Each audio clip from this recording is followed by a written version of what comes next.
Good morning, सुप्रभात, केम छो, सलाम। बहुत दिनों से आप मेरा इंतजार कर रहे थे, 3-4 दिन हो गए लगभग जो है। मैं भी आपसे मिलने के लिए बेसब्री से इंतजार कर रहा था, लेकिन मैं जहाँ प्रेज़ेंट था, वो बेसिकली सह्याद्री हिल जो है वेस्टर्न घाट का वो वाला एरिया था। तो उस रिज़ॉर्ट में जो है वो इंटरनेट की फैसिलिटी मतलब समझ लीजिए कोलैप्स हो गई। जब इतना हेवी रेनफॉल हुआ, तो ना वाईफ़ाई काम कर रहा वहाँ पर, मतलब वाईफ़ाई थोड़े समय काम करेगा, तो मतलब वो आप जो देख सकते हो, वो देख सकते हो, वो भी काफ़ी इंतजार करने के बाद। और वीडियो अपलोड करने का तो कोई चांस ही नहीं था वहाँ पे।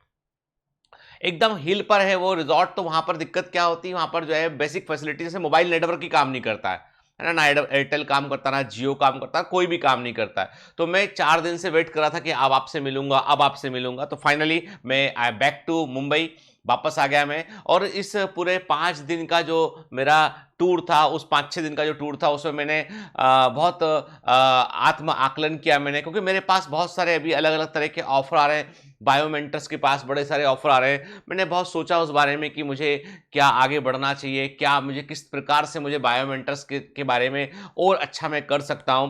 तो वैसे में मैंने फिर सच बताऊं, मैं तो मेरा मेरा अंदर से मेरे आवाज आई कि मुझे सिर्फ और सिर्फ अपने बच्चों के बारे में सोचना चाहिए। मेरे जो कमांडोज हैं उनके बारे में सोचना चाहिए। मुझे जो है वो अभी व्यवसाय में या बहुत तरह के बिजनेस जो बोलते हैं ना, बिजनेस जान बिजनेस की जो नेटवर्किंग है या बहुत सारी चीज़ों पे बारे में बिल्कुल नहीं सोचना चाहिए। मैंने इसको जब शुरू किया था, तो मैंने ये सोचा ही नहीं था कि हम यहाँ तक कभी पहुंचेंगे, कि बायोमेंटर्स जो है वो इतना बड़ा प्लेटफॉर्म बन जाएगा कि बैच लॉन्च होते ही बैच उसके फुल हो जाते हैं ऑलमोस्ट के। और बायोमेंटर्स जो है वो, और हम, लेकिन आपको बता दूं मैं कि हमारे बैच फुल होने का मतलब है कि हम लिमिटेड इंटेक लेते हैं। हमारे बैच फुल होने का मतलब ये नहीं कि हम अनलिमिटेड इंटेक लेके बहुत अरबपति खरबपति बन जाए। हम, हमारे पास बिल्कुल लिमिटेड सीट हम ऑफर करते हैं, वो फुल बैच बंद, ठीक है। तो कहीं ना कहीं हमने अपने ऊपर भी एक टैप लगा रखा है कि भैया ये नहीं, इसके ऊपर नहीं, इतना ही करेंगे हम, और इसको हम बेहतर प्रकार से करेंगे। ये हमारा अपने आप से कमिटमेंट है। तो मैंने इस 5-6 दिन के, जब मैं अकेला रहा और तमाम तरह के वहाँ खाना भी बहुत थोड़ा मिला करता था, बहुत सारा वर्कआउट करना पड़ता था आपको वहाँ पर। और मैंने आपको बता दूं कि मैंने अपना वजन जो है वो पिछले कुछ दिनों में मैंने 4 kg के आसपास अपना वेट कम किया है। और क्योंकि मेरा बीच में वजन काफ़ी बढ़ गया था, और उसके चलते मुझे थोड़ा सा लगता था कि मतलब आई एम समहाउ फीलिंग कि अनकंफर्टेबल फील कर रहा था मैं। तो मैंने फिर अपने आप को थोड़ा कंफर्ट करने के लिए, अभी भी बहुत लंबी लड़ाई बाकी है, मुझे अपना वजन जो है वो आदर्श लेवल तक लेके आना, मतलब एक स्टैंडर्ड लेवल तक लेके आना, जहां पर मैं अब फिटनेस को लेके बेहतर फील कर सकूं, ताकि मैं आपके लिए और अच्छे से काम कर सकूं। ये मेरे लिए बहुत इंपॉर्टेंट चीज थी। तो अब इस पूरी चीज में मतलब इस बार मुझे ना, मतलब बहुत सारे था मेरे पास, बहुत लुक्रेटिव ऑफर, फंडिंग्स, ये सब तमाम चीजें लोग टच करते रहते हैं। इन सबको सोच के फिर मैंने अपने मन को समझाया। मैंने कहा भाई ऐसा है कि जो भी करना है बच्चों के दम पे करना है, बच्चों के लिए करना है, बच्चों को दिमाग में रख कर ही करना है। और बाकी सब चीजें सेकेंडरी, उनका कोई मायना नहीं है। वो सब चीजें जो है वो बाजार व्यवस्था है, उससे आपको बचकर रहना है। आपको सिर्फ और सिर्फ अपने नेक दिली और अपने इंटेंशंस और अपने जो बच्चे हैं उनके लिए जो करना है वो करना है, ठीक है। उस पर फोकस करना है, क्योंकि मतलब बहुत सारे बच्चे से जो एमबीबीएस के लिए भी हम लोगों पर निर्भर भी हैं, और हमें उनका ध्यान भी रखना as a parent, as a guardian, तो हमें बहुत कुछ करना पड़ता है बेटा। अब इस यहाँ पर एक चीज निकल के आती है कि मैं आपको आज एक बहुत बड़ा मैंने किसी बुक में पढ़ा, और वो बुक ने मेरे मेरे दृष्टिकोण को बदल दिया। वो है निषेध। निषेध मतलब प्रोहिबिशन के। प्रोहिबिशन का मतलब क्या होता है, कई बार हम अपने आप को, हमें रोकना होता है कि वो रोकना होता है, मतलब कोई चीज ऐसी लग रही है हमको कि बहुत आसान है और इस चीज के फ्लो में हम बह जाएंगे, वहां हमें अपने अपने अपने अंदर हमें एक रोकने की क्षमता को डेवलप करना है। जैसे हम क्या होता है, हमारी बहुत सारी दिन भर में हम जितने काम करते हैं ना, उनमें से अधिकांश काम हम जो है वो सबकॉन्शियसली करते हैं, उसमें बहुत दिमाग लगाने की जरूरत नहीं पड़ती हमको। बहुत दिमाग हम दिन भर में जितने काम करते हैं ना, यदि आप देखोगे तो ब्रेन लगा के, सोच के, लॉजिक रीजनिंग के साथ सिर्फ पढ़ाई मढ़ाई के कुछ क्वेश्चन वहां करते हैं। पढ़ने को छोड़कर बाकी हम जितने काम देखें वे सब हमारे रिफ्लेक्शन से, हमारा सबकॉन्शियस माइंड, हमारा हिंड ब्रेन उसको ऑपरेट कर रहा होता है। फोर ब्रेन की बहुत सारी जो है वो थॉट एंड रीजनिंग प्रोसेस जो है वो कम इन्वॉल्व होती है उसमें। जैसे आप व्हीकल भी चलाते हैं ना, तो गाड़ी सड़क पर रहना चाहिए, सामने वाले से थोड़ा गाड़ी दूर कर लो, आप गाड़ी सामने से आ रही तो आपने थोड़ा साइड दे दिया, भीड़ है तो हॉर्न दिया। आप बहुत सारे काम सबकॉन्शियसली करते हैं जो आपके सिस्टम के अंदर इनबिल्ट हो चुके हैं। मतलब उनमें बहुत दिमाग लगाने की जरूरत नहीं होती है कि आप ये सोचते नहीं कि सामने आ रहा है 2 फीट दूरी पर है, मैं कितना गाड़ी मोड़ू, कितने इंच का डिफरेंस रखूं। यदि आप एक गाड़ी चलाना सीख गए तो आप अपने आप वो काम करने लगते हैं ज्यादा सोचे बगैर।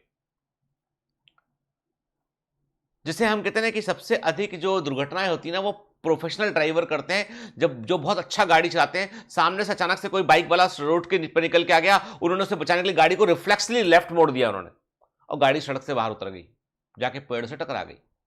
ऐसी घटनाएं होती हैं क्योंकि वो चीज उन्होंने सोची ही नहीं कि मैं ये उतरूंगा उतरूंगा तो गाड़ी नीचे उतर जाएगी, सामने पेड़ है वहां टकराऊंगा, इतना सोचने का वक्त नहीं था। ब्रेन ने झट से डिसीजन लिया, झट से गाड़ी उन्होंने मोड़ दी। और नया ड्राइवर जो होता है, नया सीखा ड्राइवर, वो कम करता दुर्घटनाएं, क्योंकि वो बहुत दिमाग लगाता है क्या चल रहा है, स्लो चलाऊं, आगे बढ़ूं, कैसे बढ़ूं, उठ के, तो उससे दुर्घटनाएं कम होती है। तो कहने का मतलब ये कि कई बार है ना, हमारे बहुत सारे काम हम लोग जो है वो सबकॉन्शियसली कर रहे होते हैं। और जैसे कि मान लीजिए क्या होता है कि यदि आप जंगल में जा रहे हैं और आपके सामने एक भालू आ गया। अब भालू को देख के आप भागे, तो भालू सोचेगा कि मेरा ब्रेकफास्ट आ गया, भालू आपके पीछे भागेगा, आप आगे आगे पीछे पीछे, भालू और पकड़ लेगा। फाइनली वो जानवर है भाई, तेज दौड़ता है, आपसे पकड़ लेगा। समझ लो आप क्या करेगा फिर वो। लेकिन यदि आपके सामने जंगल में आपके भालू आ गया है, और यदि आप जो है आपने देखा और आपका आमना सामना हो ही गया उससे, तो भागने की बजाय अपनी जगह पर आप खड़े रहे और आपने अपने आप को ज्यादा खतरनाक दिखाने की कोशिश की। आपने अपने सबकॉन्शियस माइंड को रोक दिया कि भागना मत भाई अभी, ठीक है ना। अंदर से आपने जोर से एक दहाड़ निकाली, जोर से एक आवाज निकाली, तो भालू सोचेगा कि आप उसके लिए खतरा हो, तो वो झट से वहां से भाग जाएगा। मोस्ट ऑफ द केसेस में ऐसे ही होगा, और रेस्ट ऑफ द केसेस में तो पहले जैसे ही होगा। लेकिन मोस्ट ऑफ द केसेस में संभावना है कि आपका जब तक आप जो है वो उससे खतरा लगेंगे, तब तक वो जो है वो दूरी बना के रखेगा। वो जैसे उसको आप भोजन लगेंगे, पास आ जाएगा आपके। वो ब्रेन ऐसे ही काम करता। ब्रेन में कई चीजें हमारी ऐसी होती कि हम रिफ्लेक्सली करते हैं, उन्हें रोकना होता है। उस समय रोको, और रोकने के लिए सबसे बड़ी चीज क्या चाहिए होती है? इच्छा शक्ति। कितना आपका विल पावर है। जैसे क्या होता है कि एग्जाम दिया, डिप्रेशन हुआ, पढ़ाई नहीं हो रही है, कईयों बार दिल टूट चुका, बहुत सारी घटनाएं घटती है ऐसी, तो क्या होता है? तो होता है कि हमारा नॉर्मल एक्शन होता है, दुखी हो गए, नर्वस हो गए, क्या होगा मेरे भविष्य का क्या होगा। नहीं, इन भावनाओं को रोको, निषेध कर दो इनको कि ये फीलिंग तो आनी नहीं चाहिए। फीलिंग वो आना चाहिए कि भैया हमको तो आगे बढ़ना है, हमको तो फोड़कर आना है, ठीक है। फीलिंग वो आना चाहिए कि मुझे जो है कोई यदि कुछ बुरा कहता है तो मुझे चुनौती का आंसर देना है, मुझे बताना है कि नहीं, आई कैन डू दिस, ठीक है, मैं इसे कर सकता हूं, ठीक है ना। बोलिए मत, करिए।